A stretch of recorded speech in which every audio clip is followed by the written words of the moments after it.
আসসালামু আলাইকুম। সপ্তম শ্রেণী বিজ্ঞান বই। আজকে তোমাদের বিজ্ঞান বইয়ের প্রথম অধ্যায় অর্থাৎ নিম্ন শ্রেণীর জীব ক্লাসটা আমরা শুরু করব। তো চলো আমরা শুরু করি প্রথম অধ্যায় নিম্ন শ্রেণীর জীব। তো এখানে কি বলতেছে, ভাইরাস, ব্যাকটেরিয়া, ছত্রাক, শৈবাল, অ্যামিবা ইত্যাদিকে নিম্ন শ্রেণীর জীব বলা হয়। এগুলো আমাদের নিম্ন শ্রেণীর জীবের উদাহরণ। এদের মধ্যে ভাইরাস, ব্যাকটেরিয়া ও অ্যামিবা অণুবীক্ষণ যন্ত্রের সাহায্য ছাড়া দেখা যায় না। এরা অণুজীবের অন্তর্ভুক্ত, অর্থাৎ যাদেরকে অণুবীক্ষণ যন্ত্র ছাড়া দেখা যায় না তারা কিসের অন্তর্ভুক্ত? তারা অণুজীবের অন্তর্ভুক্ত। কিছু কিছু ছত্রাক ও শৈবাল খালি চোখে দেখা গেলেও অধিকাংশ ছত্রাক ও শৈবালে দেখতে অণুবীক্ষণ যন্ত্রের সাহায্য লাগে। এসব অণুজীব বা আদিজীব মানুষ, গৃহপালিত পশু ও উদ্ভিদের রোগ সৃষ্টি করে। আবার পরিবেশে এদের অনেক উপকারী ভূমিকাও রয়েছে। তো এই অধ্যায় শেষে আমরা যা জানবো তোমরা পড়ে নিবা। এবার হচ্ছে অণুজীবের জগৎ। আমাদের চারপাশে অনেক জীব দেখতে পাই, আমরা আমাদের চারপাশে অনেক জীব দেখতে পাই। এসব জীব ছাড়াও আমাদের পরিবেশে অনেক জীব রয়েছে যাদের খালি চোখে দেখাই যায় না। এদের অধিকাংশরই কোষে সুগঠিত নিউক্লিয়াস নেই।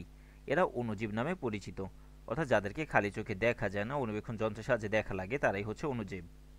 এসব অণুজীব থেকেই সৃষ্টির শুরুতে জীবের সূত্রপাত হয়েছে, তাই অণুজীবদেরকে আদিজীবও বলা হয়ে থাকে। তো অণুজীবদেরকে আদিজীবী কেন বলা হয় বা আদিজীব কেন বলা হয়? কারণ এসব অণুজীব থেকেই সৃষ্টি শুরু হয়েছে। তোমরা ষষ্ঠ শ্রেণীতে মার্গুলিস ও হুইটেকারের জীবজগতের পঞ্চরাজ্য প্রস্তাবনায় অণুজীবসমূহকে মনেরা, প্রোটিস্টা ও ফাঞ্জাই রাজ্যে দেখতে পেয়েছ। আবার অণুজীবসমূহের শ্রেণীবিভাগ করতে গিয়ে বর্তমানকালে অণুজীব বিজ্ঞানীগণ এ জগৎকে তিনটি রাজ্যে ভাগ করেছেন। তো দেখো তিনটি রাজ্য কি কি? একটা হচ্ছে ইউক্যারিওটা অর্থাৎ আদিকোষী, প্রোক্যারিওটা প্রোক্যারিওটা হচ্ছে আচ্ছা দেখো, ইউক্যারিওটা হচ্ছে অকোষীয়, আর প্রোক্যারিওটা হচ্ছে আদিকোষীয়, আর হচ্ছে ইউক্যারিওটা এটা হচ্ছে প্রকৃতিয় কোষ, অর্থাৎ যাদের নিউক্লিয়াস সুগঠিত। রাজ্য এক, অ্যাকিউরিওটা বা অকোষীয়। এসব অণুজীব এতই ছোট যে সাধারণ আলোক অণুবীক্ষণ যন্ত্রের সাহায্যেও দেখা যায় না। এদের দেখতে ইলেকট্রন অণুবীক্ষণ যন্ত্রের প্রয়োজন হয়, যেমন ভাইরাস। রাজ্য দুই, প্রোক্যারিওটা বা আদিকোষী। যেসব অণুজীবের কোষের কেন্দ্রিকা মানে হচ্ছে নিউক্লিয়াস সুগঠিত নয়, তারাই এ রাজ্যের সদস্য। সুগঠিত কেন্দ্রিকা বা নিউক্লিয়াস না থাকায় এদের কোষকে আদিকোষ বলা হয়, যেমন ব্যাকটেরিয়া। তারপরে ইউক্যারিওটা বা প্রকৃতকোষী। যেসব অণুজীবের কোষে কেন্দ্রিকা সুগঠিত অর্থাৎ নিউক্লিয়াস সুগঠিত থাকে তাদেরকে প্রকৃত কোষ বলে, যেমন শৈবাল, ছত্রাক ও প্রোটোজোয়া এ ধরনের অণুজীবের উদাহরণ। নতুন শব্দ পাঠ 3 থেকে 4, ভাইরাস ও ব্যাকটেরিয়া। ভাইরাস, রিকেটস, ছত্রাক, ব্যাকটেরিয়া, শৈবাল, প্রোটোজোয়া ইত্যাদি বিভিন্ন ধরনের অণুজীব আমাদের পরিবেশে ছড়িয়ে ছিটিয়ে আছে। এরা অধিকাংশই আমাদের উপকার করে, তবে কিছু কিছু অণুজীব আছে যারা আমাদের দেহে রোগ সৃষ্টি করে। এবার আমরা কয়েকটি অণুজীব সম্পর্কে জানব, যেমন ভাইরাস। ইলেকট্রন অণুবীক্ষণ ছাড়া এদেরকে দেখা যায় না, এরা সরলতম গঠনের। ভাইরাসের দেহে কোষপ্রাচীর, প্লাজমা লেমা, সুগঠিত নিউক্লিয়াস ও সাইটোপ্লাজম ইত্যাদির কিছুই নেই, তাই ভাইরাস দেহকে অকোষীয় বলা হয়, অর্থাৎ এদের দেশে কোনো কোষই নেই বা অকোষীয় বলা হয়। এরা শুধুমাত্র আমিষ আবরণ ও নিউক্লিক অ্যাসিড, ডিএনএ বা আরএনএ এর সমন্বয়ে গঠিত। এদের আমিষ আবরণ থেকে নিউক্লিক অ্যাসিড বের হয়ে গেলে এরা জীবনের সকল লক্ষণ হারিয়ে ফেলে। তাহলে ভাইরাস কখন তাদের জীবনের সকল লক্ষণ হারিয়ে ফেলে? আমিষ আবরণ থেকে নিউক্লিক অ্যাসিড বেরিয়ে গেলে। তো নিউক্লিক অ্যাসিডকে তোমরা অবশ্যই ডিএনএ আরএনএ শুনছো, ডিএনএ ডিঅক্সিরাইবোনিউক্লিক অ্যাসিড বা আরএনএ। ওই যে তোমরা শুনছো না যে ডিএনএ টেস্ট করে বা আরএনএ টেস্ট করে, ওইগুলোই হচ্ছে নিউক্লিক অ্যাসিড। এই যে ডিএনএটাই হচ্ছে নিউক্লিক অ্যাসিড। তবে অন্য জীবদেহে যেই মাত্র আমিষ আবরণ ও নিউক্লিক অ্যাসিডকে একত্র করা হয় তখনই এরা জীবের সব লক্ষণ ফিরে পায়, অর্থাৎ জীবিত জীবদেহ ছাড়া বা জীবদেহের বাইরে এরা জীবনের কোনো লক্ষণ খুঁজে পায় না। এই কারণে ভাইরাস প্রকৃত পরজীবী। ভাইরাস অন্য জীবনের ছাড়া বাঁচতে পারে না। ভাইরাসের মধ্যে ব্যাকটেরিওফাজ ভাইরাস একটি পরিচিত ভাইরাস। কীরকম ভাইরাস? ব্যাকটেরিওফাজ। ব্যাকটেরিও অর্থাৎ ব্যাকটেরিয়া, আর ফাজ মানে ভাইরাস, অর্থাৎ ব্যাকটেরিয়া আর ভাইরাস দুইটা সমন্বয়ে যে ভাইরাস গঠিত সেটাই হচ্ছে ব্যাকটেরিওফাজ। চিত্র 1.1, এই যে চিত্র 1.1 একটা ব্যাকটেরিওফাজ ভাইরাসের কণিকা। তো এটাকে মাঝে মাঝে টি2 ফাস্ট ভাইরাসও বলা হয়। ভাইরাস গোলাকার, দণ্ডাকার, ব্যাঙাচির ন্যায় ও পাউরুটির ন্যায় হতে পারে। তাহলে ভাইরাস কীরকম হতে পারে? বিভিন্ন আকারের হতে পারে, দণ্ডাকার হতে পারে, গোলাকার হতে পারে, ব্যাঙাচি আকৃতির হতে পারে বা পাউরুটির আকৃতিও হতে পারে। ভাইরাস মানবদেহে বসন্ত, হার্ম, সর্দি, ইনফ্লুয়েঞ্জা কি কি রোগ? বসন্ত, হাম, সর্দি, ইনফ্লুয়েঞ্জা ইত্যাদি রোগ সৃষ্টি করে। হাম, বসন্ত, সর্দি ইত্যাদি বায়ুবাহিত রোগ। ধানের টুংরো এবং তামাকের মোজাইক ভাইরাস, যেটাকে টিএমভি বলা হয়, রোগ ভাইরাসের জন্য হয়। এবার ভাইরাসের কিছু উপকারিতাও আছে, যেমন বিভিন্ন রোগ যেমন বসন্ত, পোলিও, প্লেগের টিকা ভাইরাস থেকে তৈরি হয়। জিন প্রকৌশলে ভাইরাস ব্যবহৃত হয় কিছু ব্যাকটেরিয়াজনিত রোগ থেকে পরোক্ষভাবে রক্ষা করে। ভাইরাসের অপকারিতা: মানবদেহে কোভিড-19টা কি? এই যে করোনা ভাইরাস। বসন্ত, হাম, জলতাঙ্ক, এইডস প্রভৃতি রোগ সৃষ্টি করে। উদ্ভিদের বিভিন্ন রোগ যেমন তামাকের মোজাইক রোগ বা টিএমভি, ধানের টুংরো রোগ ইত্যাদি সৃষ্টি করে। এবার হচ্ছে ব্যাকটেরিয়া। ব্যাকটেরিয়া কিছু প্রকারভেদ আছে, এটা খুবই গুরুত্বপূর্ণ। ব্যাকটেরিয়া কিছু কথা আমরা পূর্বের শ্রেণীতে জেনেছি, এবার একটু বিস্তারিত জানব। ব্যাকটেরিয়া হলো আদি নিউক্লিয়াস যুক্ত, অসবুজ অর্থাৎ সবুজ নয়, এককোষী ও অণুবীক্ষণিক যন্ত্র জীব।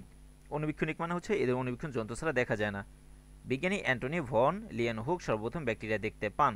তো সর্বপ্রথম ব্যাকটেরিয়া কি দেখতে পান বা আবিষ্কার করেন? বিজ্ঞানী অ্যান্টনি ভন লিয়েনহুক।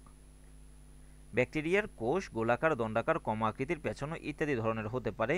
দেহের আকার আকৃতির উপর ভিত্তি করে এরা নিম্নরূপ: কক্কাস। কোনো ব্যাকটেরিয়া কোষের আকৃতি গোলাকার, তাদেরকে কি বলা হয়? কক্কাস বলা হয়। যেসব ব্যাকটেরিয়া দেখতে গোলাকার তাদেরকে কক্কাস বলা হয়, যেমন নিউমোনিয়া রোগ সৃষ্টিকারী ব্যাকটেরিয়া। তারপরে ব্যাসিলাস, দেখতে লম্বা দণ্ডের ন্যায়, ধনুষ্টাঙ্কার, রক্তামাশয় ইত্যাদি রোগ এরা সৃষ্টি করে, অর্থাৎ আমাশয়ের সাথে যে রক্ত পড়ে সে রোগটাও ব্যাসিলাস ভাইরাসের জন্য ব্যাকটেরিয়ার জন্য হয়। এবার হচ্ছে কমা, এরা দেখতে বাঁকা দণ্ডের ন্যায় আকৃতির ব্যাকটেরিয়া, অর্থাৎ কমা কীরকম? এই যে এরকম কমা না চিহ্ন, তাহলে দেখতে কিছুটা এরকম। মানুষের কলেরা রোগের জন্য এই ব্যাকটেরিয়া দায়ী, তাহলে মানুষের কলেরা রোগের জন্য দায়ী কে? কমা ব্যাকটেরিয়া। তারপরে স্পাইরিলাম, এ ধরনের ব্যাকটেরিয়ার আকৃতি পেঁচানো, পেঁচানো মানে হচ্ছে স্পাইরাল, তো স্পাইরালটাই হচ্ছে স্পাইরিলাম। এই যে এখানে তোমাদের কমা ভাইরাসের ব্যাকটেরিয়ার চিত্র দেখানো হয়েছে। তারপরে ব্যাকটেরিয়ার উপকারিতা: মৃত জীবদেহ ও আবর্জনা পচাতে সাহায্য করে। একমাত্র ব্যাকটেরিয়া প্রকৃতি থেকে সরাসরি মাটিতে নাইট্রোজেন সংবন্ধন করে। পাট থেকে আঁশ ছাড়াতে ব্যাকটেরিয়া সাহায্য করে। দই তৈরি করতেও ব্যাকটেরিয়ার সাহায্য নিতে হয়। বিভিন্ন জীবন রক্ষাকারী অ্যান্টিবায়োটিক ব্যাকটেরিয়া থেকে তৈরি হয়। ব্যাকটেরিয়া জিন প্রকৌশলের মূল ভিত্তি। জিন প্রকৌশলের মূল ভিত্তি কি? ব্যাকটেরিয়া, বিশেষ করে ইকোলাই ব্যাকটেরিয়া,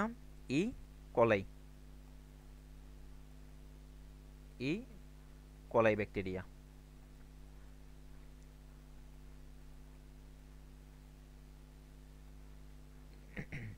তারপরে কিছু কিছু ক্ষেত্রে জীবের কাঙ্ক্ষিত বৈশিষ্ট্য পাওয়ার জন্য জিনগত পরিবর্তনের কাজে ব্যাকটেরিয়া ব্যবহার করা হয়।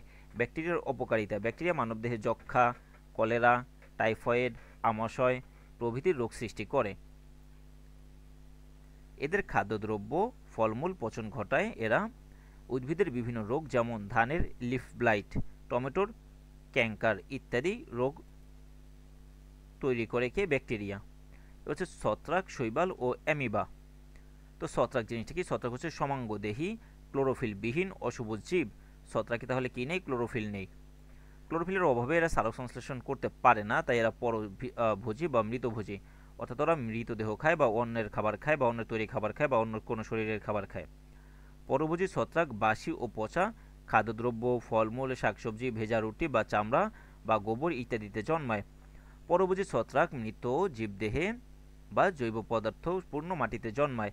ছত্রাক যেমন তোমরা ইস্টের নাম শুনেছ, পেনিসিলিয়ামের নাম শুনেছ, এই যে পেনিসিলিন সহ বহু মূল্যবান ওষুধ ছত্রাক থেকে পাওয়া যায়। পাউরুটি তৈরিতে যে আমরা ইস্ট ব্যবহার করি, ইস্টের কাজকে পাউরুটিকে ফোলানো, সেই ইস্টটা হচ্ছে এক ধরনের ছত্রাক। ইস্ট ভিটামিন সমৃদ্ধ বলে একে ট্যাবলেট হিসেবেও ব্যবহার করা হয়। তাহলে কি ভিটামিন খাওয়ার জন্য, অর্থাৎ ভিটামিন সমৃদ্ধ বলে ইস্টকে ট্যাবলেট হিসেবে ব্যবহার করা হয়। অ্যাগারিকাস নামক এক ধরনের মাশরুম শৌখিন খাদ্য বলে বিবেচিত হয়। এই যে আমরা মাশরুম খাই, মাশরুমও ছত্রাকের অন্তর্ভুক্ত। বর্তমানে আমাদের দেশেও বহু দেশে এর চাষ করা হয়। কিসের? অ্যাগারিকাস এগারিকাস মাশরুমের আবর্জনা পচিয়ে মাটিতে মেশাতে ছত্রাকের ভূমিকা রয়েছে। মানুষ, জীবজন্তু ও উদ্ভিদে বহু রোগের জন্য এই ছত্রাক দায়ী। দাঁত, সুলি, সোলম ও মানুষের শ্বাসনালীর প্রদাহ ছত্রাকের আক্রমণে হয়ে থাকে। ছত্রাক আলুর বিলম্বিত ধসা রোগ, পাটের কলপট্টি রোগ, আখের লাল পচা রোগ সৃষ্টি করে। এরা সহজে কাঠ ও বেত বা বাঁশের আসবাবপত্র পচিয়ে আমাদের ক্ষতি করে। ছত্রাক সংক্রমণ প্রতিরোধকরণ। ছত্রাক খুবই ছোঁয়াচে একটি রোগ, অর্থাৎ আক্রান্ত ব্যক্তির সংস্পর্শে এলেই এ রোগ সংক্রমিত হতে পারে। এসব রোগ থেকে নিরাপদে থাকতে যা যা করা দরকার তা হচ্ছে: সংক্রমণজনিত রোগে আক্রান্ত ব্যক্তি ব্যবহৃত জিনিস যেমন কাপড়, চোপড়, চিরুনি, টুপি, স্যান্ডেল ইত্যাদি ব্যবহার করা যাবে না। ছত্রাকজনিত রোগে আক্রান্ত ব্যক্তির সংস্পর্শে না আসা বা কম আসা। ছত্রাকে আক্রান্ত উদ্ভিদ ওষুধ ছিটানো বা উদ্ভিদ পুড়িয়ে ফেলা। তারপর হচ্ছে শৈবাল। এরা হচ্ছে সমঙ্গবর্গের ক্লোরোফিল যুক্ত, আগেরটা আমাদের ছত্রাক ছিল ক্লোরোফিল মুক্ত, যা স্বভোজী উদ্ভিদ। যাদের ক্লোরোফিল থাকে তারা নিজেদের খাদ্য নিজেরা তৈরি করতে পারে, যার কারণে ওদেরকে স্বভোজী উদ্ভিদ বলে। এরা মাটি, পানি ও অন্যান্য গাছের উপরে জন্মায়। সবুজ ছাড়াও লাল, বাদামি ইত্যাদি রঙে শৈবাল দেখা যায়, যেমন স্পাইরোগাইরা। স্পাইরোগাইরা নামক শৈবাল বেশিরভাগ জলাশয়ের ভিতরে পাওয়া যায়। শৈবালের উপকারিতা: আইসক্রিম তৈরিতে সামুদ্রিক শৈবালজাত অ্যালজিন ব্যবহার করা হয়। তাহলে আইসক্রিম তৈরিতে কি ব্যবহার করা হয়? অ্যালজিন। সামুদ্রিক শৈবাল আয়োডিন, পটাশিয়াম এর ভালো উৎস। তাহলে আয়োডিন ও পটাশিয়ামের ভালো উৎসকে, আয়োডিনকে আই দ্বারা আর পটাশিয়ামকে কে দ্বারা লেখা হয়। তাহলে আয়োডিন এবং পটাশিয়ামের ভালো উৎস হচ্ছে সামুদ্রিক শৈবাল। মৎস্য চাষে শৈবাল খাদ্য হিসেবে ব্যবহার করা হয়, যেমন জুওপ্লাঙ্কটন, ফাইটোপ্লাঙ্কটন। শৈবালের উপকারিতা: মানুষ ও অন্যান্য রোগ সৃষ্টিতে শৈবাল দায়ী। অপকারিতা: যেমন এক ধরনের শৈবাল চা পাতার রেড রাস্ট রোগ সৃষ্টি করে। জলাশয়ে শৈবালের আধিক্য দেখা দিলে জলজ প্রাণী ও মাছ অক্সিজেনের অভাবে মারা যেতে পারে। অ্যামিবা প্রোটিস্টা রাজ্যের সদস্য। অ্যামিবা এককোষী জীব। কীরকম কোষ? একটা কোষ থাকে, দেহ ক্ষুদ্রাকার অর্থাৎ অনেক ছোট, অণুবীক্ষণ যন্ত্র ছাড়া এদের দেখা যায় না। এরা প্রয়োজনে দেহের আকার পরিবর্তন করতে পারে। অ্যামিবা প্রয়োজনে কি করতে পারে? দেহের আকার পরিবর্তন করতে পারে। তো কার্টুন নেটওয়ার্ক চ্যানেলে অ্যামিবা নিয়ে একটা প্রোগ্রাম হতো, যেখানে 3টা অ্যামিবা ছিল। ওরা যে কোনো সময় ওদের আকারটা কি করতে পারতো? চেঞ্জ করতে পারতো। এদের দেহ থেকে আঙ্গুলের মতো তৈরি অভিক্ষেপকে ক্ষণপদ বলে। খুব গুরুত্বপূর্ণ একটা প্রশ্ন, ক্ষণপদ কাকে বলে? এর সাহায্যে অ্যামিবা খাদ্য গ্রহণ চলাচল করে। এদের দেহ পানি গহ্বর, খাদ্য গহ্বর ও সংকোচন গহ্বর থাকে। এদের সারা দেহ একটা পাতলা ও স্বচ্ছ পর্দা দ্বারা ঘেরা থাকে, এটাকে বলা হয় প্লাজমা লেমা। তো অ্যামিবার যে শরীরটা পাতলা পর্দা দ্বারা ঘেরা থাকে তাকে কি বলে? Plasma lemma. অ্যামিবা পানিতে, স্যাঁতসেঁতে মাটিতে, পুকুরের তলায় পচা জৈব আবর্জনার মধ্যে জন্মে। তো অ্যামিবা পর্যন্ত শেষ। আজকের ক্লাস এখানেই সমাপ্ত। আগামী ক্লাসে আমরা পার্ট 7 থেকে অধ্যায়ের শেষ পর্যন্ত পড়ব। সাথে থাকার জন্য ধন্যবাদ সবাইকে।